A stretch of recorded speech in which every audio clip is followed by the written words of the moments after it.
Okay, അപ്പൊ ഇന്ന് നമുക്ക് രണ്ട് പ്ലെയിനും ഇൻക്ലൈൻഡ് ആയിട്ടുള്ള ഒരു സോളിഡ് നോക്കാം.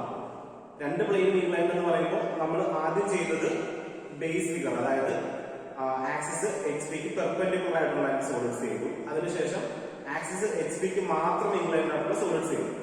അപ്പൊ ആദ്യമേ നമുക്കറിയാം, അതായത് എച്ച് പിക്ക് പെർപെൻഡിക്കുലർ എന്ന് പറയുമ്പോൾ നമുക്ക് ആദ്യം ഒരു ഫിഗർ ഇവിടെ മാത്രമാണ് ഉണ്ടായിരുന്നത്, അതായത് ഒരു എലിവേഷൻ ഉണ്ടായിരുന്നു, ഒരു ടോപ്പ് വ്യൂ ഉണ്ടായിരുന്നു. രണ്ടാമത്തെ കണ്ടീഷൻ വന്നപ്പോൾ, അതായത് എച്ച് പിക്ക് ഇൻക്ലൈൻഡ് എന്ന കണ്ടീഷൻ വന്നപ്പോൾ നമുക്ക് സെക്കൻഡ് എലിവേഷനും അതുപോലെ തന്നെ സെക്കൻഡ് ടോപ്പ് വ്യൂ കിട്ടി. ഇനി അടുത്തൊരു എലിവേഷൻ, അതായത് വി പിക്ക് കൂടെ ഇൻക്ലൈൻഡ് ആവുമ്പോൾ, അതായത് രണ്ട് പ്ലെയിനും ഇൻക്ലൈൻഡ് ആവുമ്പോൾ നമുക്ക് നെക്സ്റ്റ് ഒരു വ്യൂ കൂടെ വരും, അതായത് തേർഡ് എലിവേഷനും തേർഡ് ടോപ്പ് വ്യൂ വരും, അതായത് നമ്മുടെ ഫൈനൽ എലിവേഷനും ടോപ്പ് വ്യൂ. അപ്പോ നമ്മുടെ ബേസ് ഫിഗർ കൂടാതെ രണ്ടാമത്തെ ഫിഗർ ഇവിടെ വരും, അതിനുശേഷം നമ്മുടെ തേർഡ് ഫിഗർ ഇവിടെ വരും. അപ്പൊ അത് പ്ലാൻ ചെയ്ത് വേണം നമ്മൾ വരയ്ക്കാൻ. ഓക്കെ, എന്തായാലും ക്വസ്റ്റ്യൻ നോക്കാം. A pentagonal pyramid of 25 mm base side and 65 mm height is resting on HP on one of its base edges. Draw the projections of the solid if the axis of the solid is inclined 40 degrees to HP and the edge on which it rests is inclined 45 degrees to VP. ഈ question നമുക്ക് detail ചെയ്യാം. അപ്പോ എങ്ങനെയാണ് planes inclined ആയിട്ട് ഇരിക്കുന്നത്, ഏതാണ് solid എന്നൊക്കെ നമുക്ക് അപ്പോ കൺഫേം ചെയ്യാം. ഓക്കെ, നമ്മൾ സാധാരണ ചെയ്യാറുള്ളത് പോലെ തന്നെ ആ ഡീറ്റെയിൽസ് എഴുതുക. പെന്റഗണൽ പിരമിഡ്, പെന്റഗണൽ പിരമിഡ് ആയതുകൊണ്ട് നമ്മൾ ഇങ്ങനെ വരയ്ക്കുക. അതിനുശേഷം രണ്ടാമത്തെ ഫീച്ചർ, ഇതിന്റെ ബേസ് സൈഡ് ഹൈറ്റ് നമുക്ക് അവിടെ തന്നെ എഴുതി വെച്ചേക്കാം, അതായത് 25 and 65 പിരമിഡിന്റെ സൈസ് കൂടെയായി. അതിനുശേഷം നമുക്ക് വേണ്ടത് ഏത് പ്ലെയിനിലാണ് ഇത് റെസ്റ്റ് ചെയ്യുന്നതാണ്, എച്ച് പിയിലാണോ വി പിയിലാണോ. അപ്പൊ ക്വസ്റ്റ്യൻ വായിക്കുമ്പോൾ നമുക്ക് അത് മനസ്സിലാവണം. It is resting on H P, അത് ഡയറക്റ്റ് ആയിട്ട് തന്നിട്ടുണ്ട്. എച്ച് പിക്ക് പകരം ഗ്രൗണ്ട് എന്ന് പറഞ്ഞാൽ നമ്മൾ അത് എച്ച് പി ആയിട്ട് തന്നെയാണ് റെഫർ ചെയ്യുന്നത്. It is resting on H P on one of its base edges. അപ്പോ on H P on base edges, അതായത് ആ എച്ച് പി കണ്ടു കഴിഞ്ഞാൽ നമുക്ക് അപ്പൊ തന്നെ വേണം ഏത് പാർട്ട് കൊണ്ടാണ്, അതായത് ഒരു പ്രിസമാണ് അല്ലെങ്കിൽ പിരമിഡിന്റെ ഏത് പാർട്ട് കൊണ്ടാണ് അത് റെസ്റ്റ് ചെയ്യുന്നത് നോക്കാം. ചിലപ്പോൾ കോർണർ എന്നായിരിക്കും പറയുക. ഇവിടെ നമ്മളോട് പറഞ്ഞത് ബേസ് എഡ്ജ് എന്നാണ്, അതുകൊണ്ട് തന്നെ നമ്മൾ അവിടെ ബേസ് എഡ്ജ് എന്ന് വരും. ഓക്കെ, അതിനുശേഷം ഇനി വേണ്ട, അതായത് ഇനി നമുക്ക് വേണ്ട കാര്യം ഏത് പ്ലെയിനെ ബേസ് ചെയ്തിട്ടുള്ള ഇൻക്ലിനേഷൻസ് ആണ്. അതായത് ഒരു സോളിഡ് എച്ച് പിയിലാണ് റെസ്റ്റ് ചെയ്യുന്നതെങ്കിൽ നമുക്ക് ആദ്യമേ ആ എച്ച് പി ആയിട്ടുള്ള ഇൻക്ലിനേഷൻ, അതിനുശേഷം വി പി ആയിട്ടുള്ള ഇൻക്ലിനേഷൻ വരും. ഓർക്കുക, എച്ച് പിയിലാണ് സോളിഡ് റെസ്റ്റ് ചെയ്യുന്നതെങ്കിൽ നമുക്ക് ആദ്യം വേണ്ടത് എച്ച് പി ആയിട്ട് മേക്ക് ചെയ്യുന്ന ഇൻക്ലിനേഷൻ ആണ്. അപ്പൊ അത് നോക്കാം, അതായത് draw the projections of the solid if the axis of the solid is inclined 40 degree to HP. അപ്പൊ ആദ്യം നമുക്ക് തന്നിരിക്കുന്നത് അത് തന്നെയാണ്. So it is inclined 40 degrees to HP,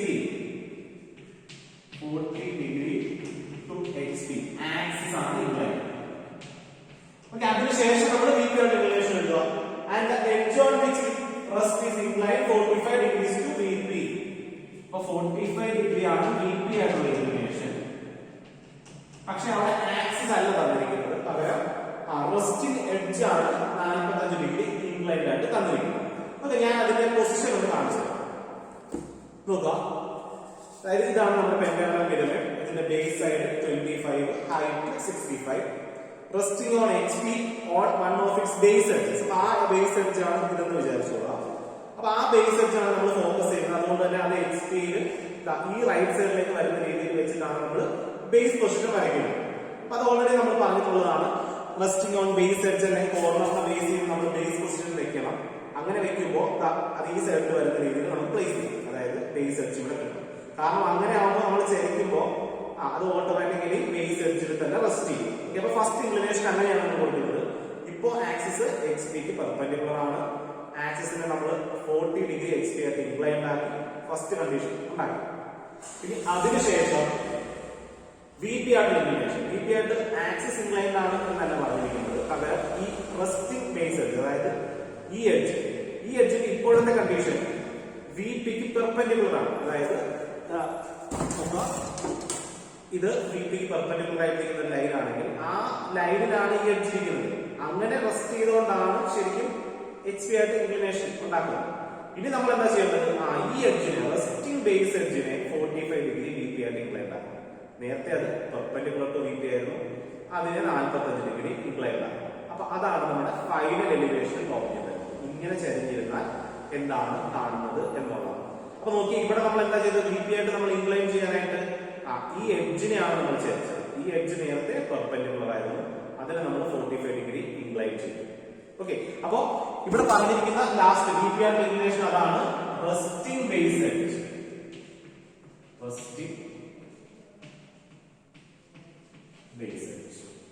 okay, ഇത്രയാണ് നമ്മുടെ ഫിഗേഴ്സ്. അപ്പൊ ക്വസ്റ്റ്യൻ നമ്മൾ ബ്രീഫ് ചെയ്തു. നമുക്ക് ഇത്ര തൽക്കാലം ആവശ്യമുള്ളൂ. അതുകൊണ്ട് നമ്മൾ ക്വസ്റ്റ്യൻ വായിച്ച് ആ ഫേസിൽ നമ്മുടെ ആൻസർ ചെയ്യും.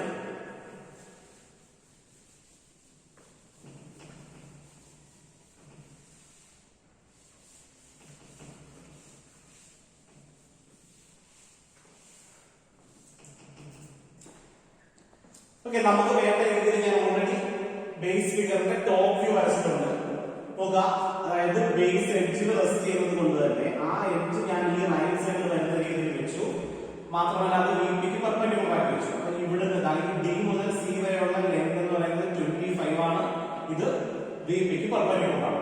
അതിനുശേഷം 108 നമ്മൾ പെൻഡൻ ഉണ്ടാക്കും. അപ്പൊ ഓർക്കുക, പെൻഡൻ ഇങ്ങോട്ടേക്ക് കൺസ്ട്രക്ട് ചെയ്തത് ഇങ്ങോട്ട് കൺസ്ട്രക്ട് ചെയ്താൽ നമുക്ക് കോർണർ ഇവിടെ വരും. അങ്ങനെയല്ല, നമുക്ക് ഈ സൈഡിൽ തന്നെ ഇവിടെ നിൽക്കേണ്ടതാണ്. അതുകൊണ്ട് നമ്മൾ 108 ഇങ്ങോട്ടേക്ക് പെൻഡൻ ഉണ്ടാക്കി ഇങ്ങനെ കംപ്ലീറ്റ് ചെയ്യും. എല്ലാ ആംഗിൾസും 108 ആണ്, എല്ലാ ലെങ്ത് 25 ആണ്. ഓർത്താണ് ചെയ്യുന്നത്. അതായത് ഈ ക്വസ്റ്റ്യനിൽ 25 ആണ് ബേസ് സൈഡ്, അതുകൊണ്ട് 25. ആംഗിൾസ് എപ്പോഴും ചെയ്യുന്നവർക്ക് 108 ആണ്. പെൻഡൻ ഉണ്ടാക്കുമ്പോൾ ഇന്റീരിയർ ആംഗിൾ 108 ഡിഗ്രീസ് ആണ്. ഇനി അതിനുശേഷം നമുക്ക് ഇതിന്റെ സെന്റർ ലൊക്കേറ്റ് ചെയ്യണം. സെന്റർ ലൊക്കേറ്റ് ചെയ്യാത്തതിനു ശേഷം നമുക്ക് ആ സെന്റർ പോയിന്റ് O ആയിട്ട് മാർക്ക് ചെയ്യാം.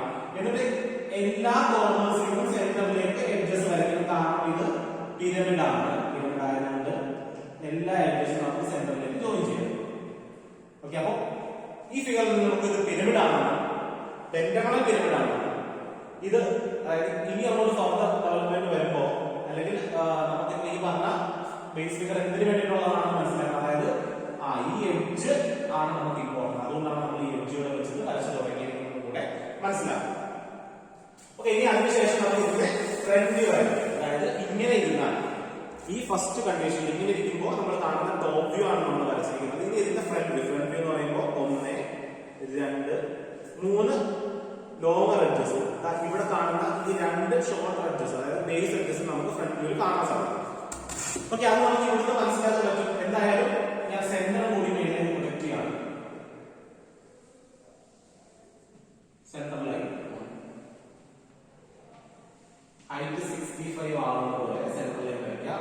XY ലൈനിൽ 65. എന്നിട്ട് അവിടത്തേക്ക് ഈ പോയിന്റുകളെല്ലാം ജോയിൻ ചെയ്യും.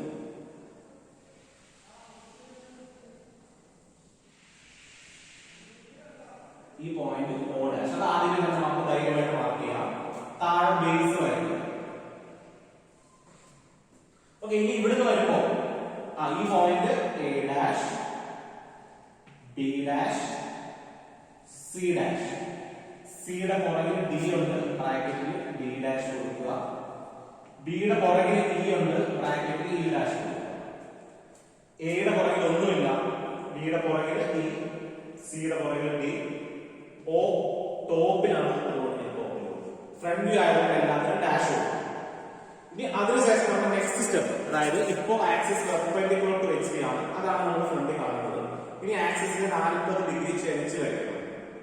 ഓക്കെ, അതിന് നമ്മൾ ഓൾറെഡി ഡിസ്കസ് ചെയ്ത അതേ പ്രിൻസിപ്പിൾ തന്നെ ഫോളോ ചെയ്യാം. അപ്പൊ അതിനായിട്ട് വെറുതെ ഞാൻ റഫറൻസ് ചെയ്യണം. നമുക്ക് വേണ്ടത് ആക്സിസ് 40 ഡിഗ്രി ഇൻക്ലൈൻഡ് ആയിട്ടുള്ള ആക്സിസ് വേണം. ഈ ഇൻക്ലിനേഷൻ 40 ആണ്. ആ ഇൻക്ലിനേഷൻ 40 ആണ്. എപ്പോഴും ബേസ് പെർപെൻഡിക്കുലർ ആയിട്ടാണ് പോകേണ്ടത്. അതായത് ബേസ് എപ്പോഴും പെർപെൻഡിക്കുലർ ആയിരിക്കണം. അതായത് ഈ ആംഗിൾ 90 ഡിഗ്രി, ഇത് 40. ഇവിടെ നിന്നാണ് നമ്മൾ സ്റ്റാർട്ട് ചെയ്യുന്നത്. അതായത് CD എന്ന് പറയുന്ന പോയിന്റ് XY ആയിരുന്നു. ഇത് XY ആണെങ്കിൽ ഇവിടെ ടച്ച് ചെയ്ത് നിൽക്കണം. C എന്ന് പറയുന്ന പോയിന്റ്, CD എന്ന് പറയുന്ന പോയിന്റ് XY ലാണ് ടച്ച് ചെയ്ത് നിൽക്കണം. ഓക്കെ, അതോടൊപ്പം തന്നെ ഈ ആക്സിസ് ഇതേപോലെ പെർപെൻഡിക്കുലർ ആയിട്ട് പാസ് ചെയ്യണം. ഈ ഡിസ്റ്റൻസ് ഡിസ്റ്റൻസ് ഈക്വൽ ആയിരിക്കും. അതായത് ഇവിടെ എത്രയാണ് ഡിസ്റ്റൻസ്, ആ ഡിസ്റ്റൻസ് തന്നെയായിരിക്കും ഇവിടെ വരുന്നത്.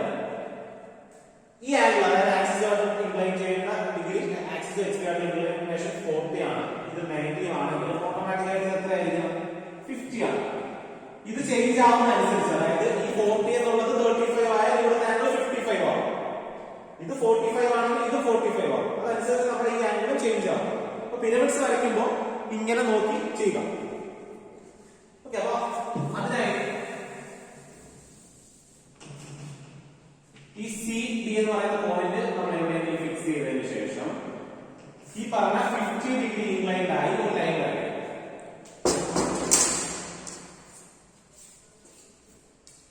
സ്കെയിൽ എടുക്കുക. 50 ഡിഗ്രി ഇൻക്ലിനേഷനിൽ ഈ സെയിം ലൈൻ നമ്മൾ ഇങ്ങോട്ടേക്ക് വരച്ചു.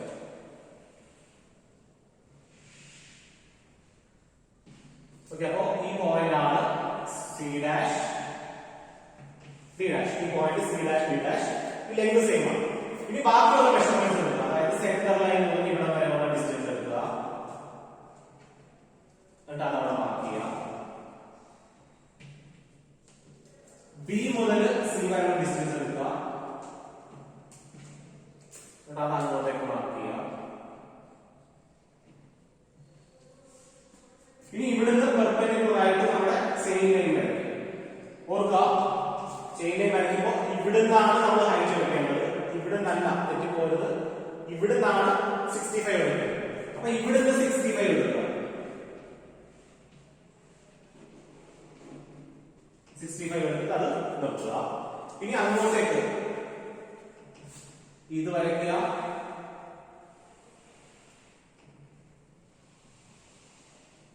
ഇവിടെ O ഡാഷ് വരയ്ക്കുക, ഇവിടെ B ഡാഷ്, E ഡാഷ്, ഇവിടെ A ഡാഷ്. ഓക്കെ, ഇങ്ങനെ നമ്മൾ മാറ്റി. അതായത് ഫസ്റ്റ് സെക്കൻഡ് എലിവേഷൻ കംപ്ലീറ്റ് ആയി. ഇങ്ങനെ ചരിഞ്ഞിരുന്നാൽ നമ്മൾ എന്താണോ കാണുന്നത് അതാണ് ഇവിടെ വരച്ചിരിക്കുന്നത്.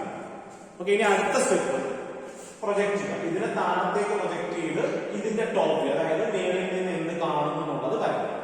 അപ്പൊ അതിനായിട്ട് നമ്മൾ O പ്രൊജക്ട് ചെയ്തു, സി ആൻഡ് ഡി പ്രൊജക്ട് ചെയ്തു, ഡി ഇ പ്രൊജക്ട് ചെയ്തു, എ പ്രൊജക്ട് ചെയ്തു. ഓക്കെ, എല്ലാ പോയിന്റ്സും വെർട്ടിക്കലായിട്ട് താഴത്തേക്ക് പ്രൊജക്ട് ചെയ്തു. ഇവിടെ നമ്മൾ എല്ലാ പോയിന്റ്സും റൈറ്റിലേക്ക്, E D O and A, C D. ഇതെല്ലാം സ്കെയിൽ ഉപയോഗിച്ച് ചെയ്യണം, പാരലൽ ലൈൻസ് ആയിരിക്കണം. ഇപ്പോ ഞാൻ റഫായിട്ട് ചെയ്യാണ്, അങ്ങനെ ആവരുത്, എല്ലാം പെർഫെക്റ്റ് ആയിട്ട് വരയ്ക്കുക. ഓക്കെ, ഇത് കുറച്ച് ഇൻക്ലൈൻഡ് ആയ ശ്രദ്ധിച്ചോ. ഓക്കെ, അപ്പൊ ഇനി നമുക്ക് വേണ്ടത് പോയിന്റ്സ് മാർക്ക് ചെയ്യാനുള്ളതാണ്. ഇവിടുന്ന് വരുന്ന O, ഇവിടുന്ന് വരുന്ന Oയും കൂടെ മീറ്റ് ചെയ്തിട്ട് നമ്മൾ O എന്ന് എഴുതി. ഇവിടുന്ന് വരുന്ന എയും ഇവിടുന്ന് വരുന്ന എയും കൂടെ മീറ്റ് ചെയ്തിട്ട് നമ്മൾ എ എന്ന് എഴുതി. Similarly B, C, D, E. Okay, അത് കംപ്ലീറ്റ് ആയി. ഇനി അതിനുശേഷം നമുക്ക് ഏതൊക്കെ കാണാൻ കഴിയും, ഏതൊക്കെ കാണില്ല എന്നുള്ളത് നോക്കണം. അപ്പൊ ചെക്ക് ചെയ്യും, പിരമിഡ് ഇല്ലെങ്കിലും നമുക്കത് മനസ്സിലാക്കാൻ പറ്റണം. അതായത് ഇവിടെ നോക്കുമ്പോൾ ഈ ഡയറക്ഷനിലാണ് നമ്മൾ നോക്കുക, ടോപ്പ് വ്യൂ. അപ്പൊ ഈ ഫേസിലേക്ക് വെട്ടം വീഴുന്നില്ല, അതായത് എന്റെ ഫേസ് നമുക്ക് കംപ്ലീറ്റ് ആയിട്ട് കാണാൻ പറ്റില്ല. അതുകൊണ്ട് തന്നെ ഈ പോയിന്റ്സ് മുഴുവൻ നമുക്ക് ഡാർക്ക് ചെയ്യാൻ പറ്റില്ല. പിന്നെ ഏതൊക്കെ കാണും, ഏതൊക്കെ എഡ്ജസ് കാണുന്നതാണ് ഇത് നമ്മൾ നോക്കണം. അപ്പൊ അതിനായിട്ട് നമ്മൾ ഇങ്ങോട്ടേക്ക് നോക്കാം. ഇവിടെ എന്താണ് കാണുന്നത്, ഇതൊക്കെ ആയിരിക്കും നമ്മൾ ചരിച്ചു കഴിയുമ്പോൾ. അതായത് ഇവിടെ നമ്മൾ എന്താണ് കാണുന്നുണ്ടോ, ചരിക്കുമ്പോൾ നമ്മൾ മുകളിൽ നിന്ന് കാണുന്നത് ഇതിന്റെ സൈഡ് വ്യൂ ആണ്. ഓക്കെ, അപ്പൊ അങ്ങനെ നോക്കുമ്പോൾ ഇവിടെ നോക്കുമ്പോൾ ഏതൊക്കെ കാണാൻ പറ്റും നമുക്ക്? ഇത് എയോ കാണാൻ പറ്റും, ഇഒ കാണാൻ പറ്റും, ഡിഒ കാണാൻ പറ്റും. ഇഒ കാണാം, ഡിഒ കാണാം, എഒ കാണാം. ഇനി ബേസ് അഡ്ജസ്റ്റ് നോക്കാനാണെങ്കിൽ എഇ കാണാൻ പറ്റും, എബി കാണാൻ പറ്റും, എഇ കാണാൻ പറ്റും, എബി കാണാൻ പറ്റും. അപ്പൊ ബാക്കിയുള്ളതൊന്നും ശരിക്കും നമ്മൾ കാണില്ല. അതുകൊണ്ടാണ് അത് ഡാഷ്ഡ് തിക് ലൈൻസ്. ഇത് ചെയിൻ ലൈൻ അല്ല, മാറിപ്പോയത്, ഇത് ഡോട്ടഡ് ലൈൻസ്.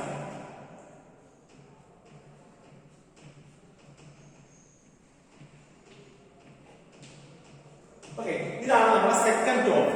അതായത് അത് റെസ്റ്റ് ചെയ്യുന്ന എഡ്ജ് ഇതാണ് സി ഡി എന്ന് പറയുന്ന എഡ്ജാണ് നമ്മളിപ്പോ ഇവിടെ കാണുന്നത്. അത് ഡോട്ടഡ് ആണ്. കാരണം ഈ റെസ്റ്റ് ചെയ്യുന്ന ഈ എഡ്ജ് നമ്മൾ ഇങ്ങനെ ചരിച്ച് പിടിച്ച് കഴിഞ്ഞാൽ നമുക്ക് വേണ്ടി നോക്കുമ്പോൾ അത് കാണാൻ പറ്റില്ല. അതുകൊണ്ട് തന്നെയാണ് അത് ഡോട്ടഡ് ആയിട്ട് ഹിഡൻ ആയിട്ട് ഞാൻ കാണിച്ചിരിക്കുന്നത്. ഹിഡൻ എഡ്ജിലാണ് നമ്മൾ ഡോട്ടഡ് ലൈൻസ് ഉപയോഗിച്ച് അല്ലെങ്കിൽ ഡാഷ് തിൻ ലൈൻസ് ഉപയോഗിച്ച് കാണിക്കുന്നത്. അപ്പൊ ഇതാണ് നമ്മുടെ സെക്കൻഡ് ടോപ്പിക്. ഇവിടെ നോക്കിക്കഴിഞ്ഞാൽ ആക്സിസ് ശരിക്കും ഇവിടെ ഇങ്ങനെയാണ് ആക്സിസ് പോകുന്നത്. അതായത് ആക്സിസ് പാരലൽ ടു VP ആണ്. എന്ന് പറയുന്നത് അതിന് വരച്ച ലൈനാണ് ശരിക്കും ആക്സിസ്. അവിടെ നമുക്ക് കാണിക്കാൻ പറ്റുന്നില്ല, അതുകൊണ്ടാണ്. അപ്പൊ ഇതാണ് അതിന്റെ ആക്സിസ്. ആക്സിസ് എന്ന് പറഞ്ഞാൽ ഇപ്പോൾ പാരലൽ ടു VP ആണ്. അതായത് XY top view XY line parallel എന്ന് പറഞ്ഞാൽ VPക്ക് പാരലൽ. ഇനി അടുത്ത കേസിൽ അടുത്ത കണ്ടീഷനിലാണ് അതിന് നമ്മൾ VPക്ക് ഇൻക്ലൈൻഡ് ആക്കാൻ പോകുന്നത്. അപ്പൊ നോക്കുക, ആദ്യം ആക്സിസ് XPക്ക് പെർപെൻഡിക്കുലർ ആയിരുന്നു, പിന്നെ XPക്ക് ഇൻക്ലൈൻഡ് ആയിരുന്നു. ആ സമയത്തും VPക്ക് എങ്ങനെയാണ് പാരലൽ ആണ്. അടുത്ത കണ്ടീഷനിലാണ് നമ്മൾ VPക്ക് അതിനെ ഇൻക്ലൈൻഡ് ആക്കാൻ പോകുന്നത്, അതായത് മൂന്നാമത്തെ സ്റ്റേജ്. അപ്പൊ ആദ്യം നമ്മൾ ഇങ്ങനെ വെച്ചു, രണ്ടാമത് ഇങ്ങനെ ചലിച്ചു, മൂന്നാമത് ഇങ്ങനെ ചലിക്കുകയാണ്. അതായത് ഈ എഡ്ജ് നമ്മൾ എത്ര ചലിക്കണം? 45 ഡിഗ്രി ഇൻക്ലൈൻഡ് ആക്കണം. ഇപ്പൊ ഈ എഡ്ജ്, അതായത് ഫസ്റ്റ് ബേസ് എഡ്ജ് എന്ന് പറയുന്ന ഇത് 90 ഡിഗ്രീസിൽ നിൽക്കുകയാണ്. അതായത് ഈ CD എന്ന് പറയുന്നത് ഇപ്പൊ ഈ DC എന്ന് പറയുന്നത് 90 ഡിഗ്രി ഇൻക്ലൈൻഡ് ആണ്. അതിന് നമ്മൾ എത്ര ചലിക്കണം? 45 ഡിഗ്രി ഇൻക്ലൈൻഡ് ആണ്. അതാണ് നമ്മൾ അടുത്ത സ്റ്റെപ്പിൽ ചെയ്യാൻ പോകുന്നത്. അപ്പൊ ക്വസ്റ്റ്യനിലുള്ള കാര്യങ്ങളെല്ലാം നമ്മൾ പറഞ്ഞിട്ട് നമുക്ക് ചെയ്താൽ മതി. ഓക്കെ, അപ്പൊ അതുകൊണ്ട് അതൊന്ന് വായിക്കണം.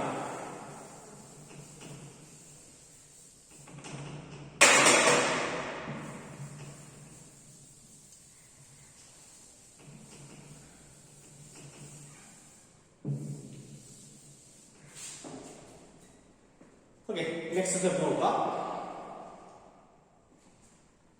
ഈ CD നമുക്ക് ചരിക്കണം. അപ്പൊ അതിനായിട്ട് ഞാൻ ആദ്യം ഒരു ലൈൻ, ഒരു 45 ഡിഗ്രി ഇൻക്ലൈൻഡ് ആയിട്ടുള്ള ഒരു ലൈൻ, ഒരു കണ്ടിന്യൂസ് തിൻ ലൈൻ അല്ല, 45 ഡിഗ്രി ഇൻക്ലൈൻഡ് ആയിട്ടുള്ള ഒരു കണ്ടിന്യൂസ് തിൻ ലൈൻ അല്ല. അപ്പൊ അതാണ് എന്റെ അടുത്ത സ്റ്റെപ്പ്. 45 ഡിഗ്രി ഇൻക്ലൈൻഡ് ആയിട്ടുള്ള ഒരു കണ്ടിന്യൂസ് തിൻ ലൈൻ. അത് കുറച്ചും കൂടി ഒന്ന് കറക്റ്റ് ആക്കണം. കാരണം നമുക്ക് ബുക്കിൽ എങ്ങനെ അത് കൊണ്ടിക്കാൻ പറ്റും അതനുസരിച്ച് വേണം ഈ ലൈൻ ഇടാനായിട്ട്. നമുക്കിത് ഈ സ്പേസ് കറക്റ്റ് ആയിട്ട് ഉപയോഗിച്ചാലേ ഉള്ളൂ. XY ലൈനിന്റെ മുകളിലേക്ക് ഒരു പോർഷൻ വരാൻ പാടില്ല. അപ്പൊ അത് കറക്റ്റ് ആയിട്ട് ഉപയോഗിക്കുന്ന രീതിയിൽ വേണം ഇവിടെ വരയ്ക്കാൻ. നമുക്ക് ഇവിടുന്ന് 45 ഡിഗ്രി വേണമെങ്കിൽ സ്റ്റാർട്ട് ചെയ്യാം. ഞാൻ ഇവിടുന്ന് 45 ഡിഗ്രി ഇൻക്ലൈൻഡ് ആയിട്ടുള്ള ലൈൻ എടുത്തു.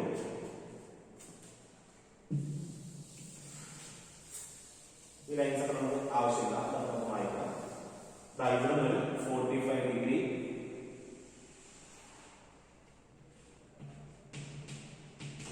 Inclined line. അതിനുശേഷം ഈ CD എന്ന് പറയുന്ന ഡിസ്റ്റൻസ്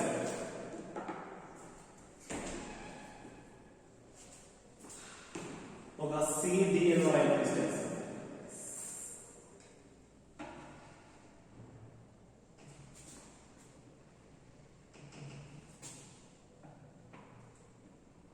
CD എന്ന് പറയുന്ന ഡിസ്റ്റൻസ് ഞാൻ എടുത്തു. അപ്പോ ഇത് D, ഇത് C. അപ്പൊ ഇതാണ് മാറ്റുന്നത്. അപ്പൊ അത് അറിയാൻ വേണ്ടിട്ട് ഞാൻ ഡാഷ് പോയിന്റ് കാണിച്ചു. CD ഞാൻ അങ്ങോട്ടേക്ക് മാറ്റി വെച്ചു. ഇനി അതിനുശേഷം എല്ലാ ലൈൻസും ഈ സാധനം അതേപോലെ നമ്മൾ അങ്ങോട്ടേക്ക് മാറ്റി വയ്ക്കണം. ഇവിടെ ഉണ്ടായിരുന്നത് എങ്ങനെ നമ്മൾ ഇങ്ങോട്ടേക്ക് മാറ്റി വെച്ചോ അതുപോലെ തന്നെ ഇതിനെ ഇൻക്ലൈൻഡ് ആയിട്ട് നമ്മൾ അങ്ങോട്ടേക്ക് മാറ്റി വയ്ക്കണം. അപ്പൊ നമുക്കറിയാം ഈ ഇതെന്ന് പറയുന്നത് പെർപെൻഡിക്കുലർ ആണ്. ഈ ലൈൻ പെർപെൻഡിക്കുലർ ആയിട്ടാണ് ഈ AO പോകുന്നത്.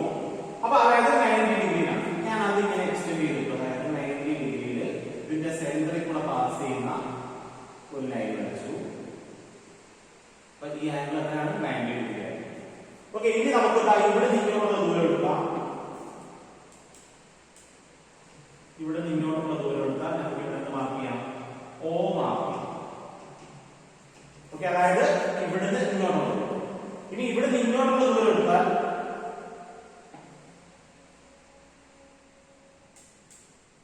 ഇവിടെ നിന്നോട്ടുള്ള ദൂരം എടുത്താൽ നമുക്ക് എയും മാർക്ക് ചെയ്യാം. അപ്പൊ ഇവിടെ A മാർക്ക്. ഇനി ഏതൊക്കെ പോയിന്റ്സ് ആണ് മാർക്ക് ചെയ്യാനുള്ളത്? അപ്പോ നമ്മൾ D മാർക്ക് ചെയ്തു, C മാർക്ക് ചെയ്തു, O മാർക്ക് ചെയ്തു, A മാർക്ക് ചെയ്തു. ഇനി നമുക്ക് ഈ B ആ രണ്ട് പോയിന്റ്സ് കൂടെയാണ് മാർക്ക് ചെയ്യണം. അപ്പൊ അതിനായിട്ട് നിങ്ങൾ കോമ്പസ് എടുക്കുക. എയിൽ നിന്നും E വരെയുള്ള ദൂരം എടുക്കുക. ഇത് തന്നെയായിരിക്കും നമ്മൾ കറക്റ്റ് ആയിട്ട് വരച്ചിരിക്കുന്നത് A മുതൽ B വരെയാണ്. അപ്പൊ ഇവിടുന്ന് ഒരു ആർക്ക് ഇങ്ങനെ വരയ്ക്കുക. ഇങ്ങോട്ടേക്ക് ഒരു ആർക്ക് വരയ്ക്കുക. അതോടൊപ്പം തന്നെ ഡിയിൽ നിന്നും ഇയിലേക്കുള്ള ദൂരം കോമ്പസിന് എടുക്കുക. ഡിയിൽ നിന്നും ഇയിലേക്കുള്ളത്, ഡിയിൽ നിന്നും ഒരു ആർക്ക് ഇങ്ങോട്ടേക്ക് വരയ്ക്കുക.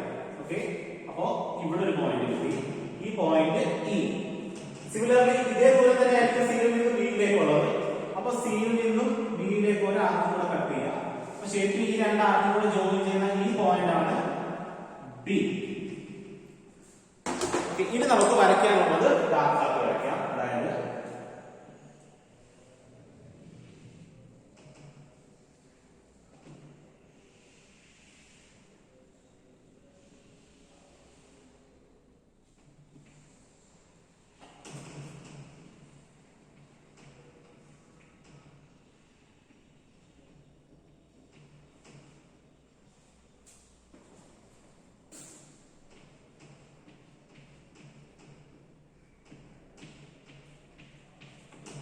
ചെക്ക് ചെയ്യാം. നമ്മൾ നേരത്തെ കണ്ട അതേ പോയിന്റ്സ് എല്ലാം, അതായത് ഇവിടെ നമുക്ക് ഏതൊക്കെ പോയിന്റ്സ് ഉണ്ടായിരുന്നു ആ പോയിന്റ്സ് അതേ ഡിസ്റ്റൻസിൽ ഇൻക്ലൈൻഡ് ആക്കി നമ്മൾ ഇങ്ങോട്ടേക്ക് മാറ്റി വെച്ചു. നോക്കുക, ഇവിടെ നിന്നുണ്ടായിരുന്ന എ ഉണ്ട്, ഇ ഉണ്ട്, ബി ഉണ്ട്. A B E. ഇനി അതുപോലെ സി ഡി ആയിരുന്നു നമുക്ക് ഇൻക്ലൈൻ ചെയ്യേണ്ടിയിരുന്നത്. സി ഡി എന്ന് പറയുന്നത് പെർപെൻഡിക്കുലർ ആയിരുന്നു. അതിന് നമ്മൾ 45 ഡിഗ്രി ഇങ്ങനെ ഇൻക്ലൈൻഡ് ആക്കി. അതോടൊപ്പം തന്നെ ബാക്കിയുള്ളതെല്ലാം അതിനനുസരിച്ച് ഷിഫ്റ്റ് ആയി. ഓ എന്ന് പറയുന്നത് അതിനോ. ഇനി നമുക്ക് അതിന്റെ ഫ്രണ്ട് വ്യൂ വരയ്ക്കാൻ പോവാണ്. ഓക്കെ, ഫ്രണ്ട് വ്യൂ വരയ്ക്കാനായിട്ട് നമ്മൾ ഇവിടെ ചെയ്ത അതേ പ്രൊസീജിയർ, അതായത് ഇവിടെ നിന്നുള്ള എല്ലാ പോയിന്റ്സും മേലിലേക്ക് പ്രൊജക്ട് ചെയ്യാം. അതായത് E, A, B, C, B, O. അപ്പൊ എല്ലാ പോയിന്റ്സും റൈറ്റിലേക്ക് മേളിലേക്ക് എടുക്കും. ഇവിടെ നിന്നുള്ള എല്ലാം റൈറ്റിലേക്ക് എടുക്കും. അതായത് ഇവിടുന്ന് വരുന്ന പോയിന്റ് ഇവിടുന്ന് വരുന്ന പോയിന്റ് കൂടെ മീറ്റ് ചെയ്യുന്ന ഈ പോയിന്റ് ആണ് ഓ ഡാഷ്. അതിനുശേഷം ഇവിടുന്ന് വരുന്ന എയും ഇവിടുന്ന് വരുന്ന എയും കൂടെ നോക്കുക. ഇവിടുന്ന് വരുന്ന എയും ഇവിടുന്ന് വരുന്ന എയും കൂടെ ആവുമ്പോൾ ഇത് എ ഡാഷ്. ഇനി ഇവിടുന്ന് വരുന്ന ബി ആൻഡ് ഇ, ഇവിടുന്ന് വരുന്ന ബി ഇതാണ്, ഇവിടുന്ന് വരുന്ന ഇ ഇതാണ്. രണ്ടിനും dash. C and D already X Y ലൈനിലാണ്, നമ്മൾ പ്രൊജക്ട് ചെയ്യേണ്ട ആവശ്യമില്ല. എക്സ് വൈ ലൈനിലാണ് വരുന്നത്. ഇവിടുന്ന് വരുന്ന സി ആണ് ഈ പോയിന്റ്, ഇവിടുന്ന് വരുന്ന ഡി ആണ് ഈ പോയിന്റ്. ഓക്കെ, ഇനി വരയ്ക്കേണ്ടത് ഏതൊക്കെ നമ്മൾ കാണുന്നുണ്ട്.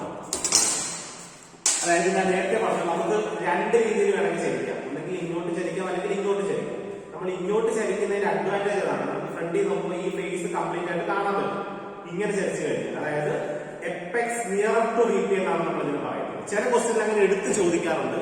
അതായത് വി പി ആയിട്ട് ഇൻക്ലൈൻ ചെയ്യണം, ഇൻക്ലൈൻ ചെയ്യുമ്പോൾ എപ്പെക്സ് വി പിയോട് അടുത്ത് വരണം. വി പി ഞാനാണ് അല്ലെങ്കിൽ ഇവിടെ ആണെങ്കിൽ ഈ വി പിയോട് അടുത്ത് വേണം വരാനായിട്ട്. അതായത് എപ്പെക്സ് ഇങ്ങോട്ടേക്ക് ചെയ്യണം. ഇങ്ങനെ ചോദിക്കാറുണ്ട്. Apex away from V P എന്ന് പറഞ്ഞ ക്വസ്റ്റ്യൻ ചോദിച്ചു കണ്ടിട്ടില്ല. അതുകൊണ്ട് ഈ പ്രൊസീജിയർ തന്നെ, ഈ രീതി തന്നെ നിങ്ങൾ എപ്പോഴും ചെയ്യുമ്പോൾ ശ്രദ്ധിക്കുക. പിരമിഡ് ആണെങ്കിൽ നമുക്ക് ഈ എപ്പെക്സ് ഈ ഡയറക്ഷനിൽ ചെയ്യുന്ന രീതിയിൽ വരയ്ക്കാം. അപ്പൊ നമുക്ക് ഈ എൻഡ് ഫേസ് മുഴുവനായിട്ട് കാണാൻ സാധിക്കും. എൻഡ് ഫേസ് മുഴുവനായിട്ട് കാണാൻ സാധിക്കും എന്ന് പറയുമ്പോൾ നമുക്ക് എന്താണ് ഈ പോയിന്റ്സ് ഡാർക്ക് ചെയ്ത് വരയ്ക്കാം. അപ്പൊ തന്നെ നമുക്ക് പകുതി കൺഫ്യൂഷൻ ഒഴിവാക്കും. ഇതെല്ലാം നമുക്ക് ഡാർക്ക് ആയിട്ട് വരാം. ഇനി ഏതൊക്കെ കാണുമെന്നുള്ളതാണ്. ശരിക്കും ഇതിനെ നമുക്ക് ഇമാജിനേഷൻ കൂടെ വരയ്ക്കാം, അല്ലെങ്കിൽ നമുക്ക് കാണുന്ന ഔട്ടർ എന്ന് തോന്നുന്ന പോയിന്റ്സ് നമുക്ക്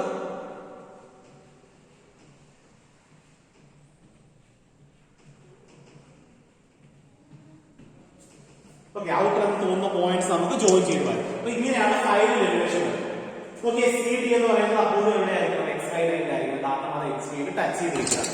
സി ഡി എന്ന് പറയുന്നത് എക്സ് വൈ ലൈനിൽ ടച്ച് ചെയ്തിരിക്കുക. അപ്പൊ നോക്കുക, ഫസ്റ്റ് ഫിഗർ എന്ന് പറയുന്നത് ബേസ് ഫിഗർ, ബേസ് എഡ്ജിൽ റെസ്റ്റ് ചെയ്യുന്നു. അതുകൊണ്ട് നമ്മൾ എഡ്ജ് വെച്ചു, എഡ്ജ് പെർപെൻഡിക്കുലർ കിട്ടി. അതിന്റെ ബേസിൽ നമ്മൾ എലിവേഷൻ വെച്ചു. അതിനുശേഷം ഇതിനെ നമ്മൾ ചരിച്ചു വെച്ചു. ആക്സിസ് പെർപെൻഡിക്കുലർ ആയിരുന്നു. അത് 45 ഡിഗ്രി ഇൻക്ലൈൻഡ് ആക്കി വെച്ചു. So 40 degree. അതിനുശേഷം പ്രൊജക്ട് ചെയ്ത് അതിന്റെ ടോപ്പ് വരച്ചു. ടോപ്പ് വരച്ചു കഴിഞ്ഞപ്പോൾ റെസ്റ്റിംഗ് എഡ്ജ് എന്ന് പറഞ്ഞാൽ നമ്മൾ കാണാത്ത ഇതാണ് റെസ്റ്റിംഗ് എഡ്ജ്. അടുത്ത കണ്ടീഷനിലാണ്, അല്ല അടുത്ത സ്റ്റേജിലാണ് അവർ പറഞ്ഞിരിക്കുന്നത് ഇതിന് 45 അതിന്റെ കൂടെയുള്ള ബാക്കി, അതായത് സി ഡി മാത്രമല്ല ചെരിയുന്നത്, എയും ചെരിയും, എയും ചെരിയും, എയോ ചെരിയും. അപ്പൊ അതെല്ലാം എത്ര ചെരിയും എന്നുള്ളത് നമുക്ക് ഇവിടുന്ന് കണ്ടുപിടിക്കണം. അപ്പൊ അതിനായിട്ട് ആദ്യമേ സി ഡി ഇങ്ങനെ ചരിച്ചു വരച്ചു, അതിന് സി ഡിയുടെ ലെങ്ത് മാർക്ക് ചെയ്തു.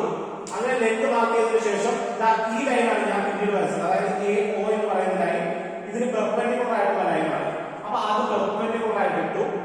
അതിന് ഇവിടുന്ന് ഒയിലേക്കുള്ള ഡിസ്റ്റൻസ് എടുത്ത് ഒ മാർക്ക് ചെയ്തു, ഇവിടുന്ന് എയിലേക്കുള്ള ഡിസ്റ്റൻസ് എടുത്ത് എ മാർക്ക് ചെയ്തു. അപ്പൊ തന്നെ നമുക്ക് സി ആയി, ഡി ആയി, ഒ ആയി, എ ആയി. പിന്നെ വേണ്ടത് ഇയും ഡിയും മാത്രമാണ്. ഓക്കെ, ഇയും ഡിയും മാർക്ക് ചെയ്യാൻ. ഇ എന്ന് പറയുന്നത് എയിൽ നിന്നും ഒരു കോമ്പസ് എടുത്ത് ഇയിലേക്കുള്ള ഡിസ്റ്റൻസ് എടുത്തു, ഒരു ആർക്ക് വരച്ചു. അതുപോലെ തന്നെ ആ സെയിം ഡിസ്റ്റൻസ് തന്നെയായിരിക്കും ഈ പർട്ടിക്കുലർ ഫിഗറിൽ ഈ എ ഇയും അതുപോലെ എ ബിയും സെയിം ഡിസ്റ്റൻസ് ആണ്. അതുകൊണ്ട് ആ സെയിം ആർക്ക് നമുക്ക് ഇപ്പുറത്തേക്ക് വരാം. അതേപോലെ ഡിയിൽ നിന്ന് ഡിയിലേക്കുള്ള ഡിസ്റ്റൻസ് എടുക്കുക, ഇവിടെ ഒരു ആർക്ക് കട്ട് ചെയ്യാൻ നമുക്ക് ഇ എന്ന് പറയുന്ന പോയിന്റ് ആയി. സിയിൽ നിന്ന് ഡിയിലേക്കുള്ള ഡിസ്റ്റൻസ് എടുത്താൽ ബിയും വരും. അങ്ങനെ നമുക്ക് ഫൈനൽ പോയിന്റ്. പിന്നെ നമ്മൾ സെയിം പ്രൊസീജിയർ റിപ്പീറ്റ് ചെയ്യുക. ഇവിടെ നിന്നെല്ലാം മേലിലേക്ക് പ്രൊജക്ട് ചെയ്യുക, ഇവിടെ നിന്നെല്ലാം റൈറ്റിലേക്ക് പ്രൊജക്ട് ചെയ്യുക. പ്രൊജക്ട് ചെയ്യുമ്പോൾ നമ്മൾ ഇങ്ങനെയാണ് ഇൻക്ലൈൻ ചെയ്തിരിക്കുന്നത്. അത് ഇവിടുന്ന് കാണുമ്പോൾ നിങ്ങൾക്ക് മനസ്സിലാവും. fx നിയറർ ടു x9 എന്ന് പറഞ്ഞാൽ fx നിയറർ ടു VP എന്നാണ്. അങ്ങനെയാകുമ്പോൾ നമുക്ക് ഈ എൻഡ് ഫേസ് മുഴുവൻ ഫ്രണ്ട് വ്യൂവിൽ കാണാൻ പറ്റും. നിങ്ങൾ അവിടെ നോക്കുമ്പോൾ ഈ എൻഡ് ഫേസ് മുഴുവൻ കാണാൻ പറ്റും. അതുകൊണ്ട് തന്നെ നമുക്ക് ആ എൻഡ് ഫേസ് മുഴുവൻ ഡാർക്ക് ചെയ്ത് വരയ്ക്കാം. പിന്നെ ബാക്കിയുള്ള 3 എഡ്ജസ് ഡാർക്ക് ചെയ്ത് വരയ്ക്കാം. നമുക്ക് ഔട്ട്ലൈൻ കാണാൻ പറ്റുന്ന 3 എഡ്ജസ്. ഓക്കെ, ഇത്രയാണ് ഇതിലുള്ള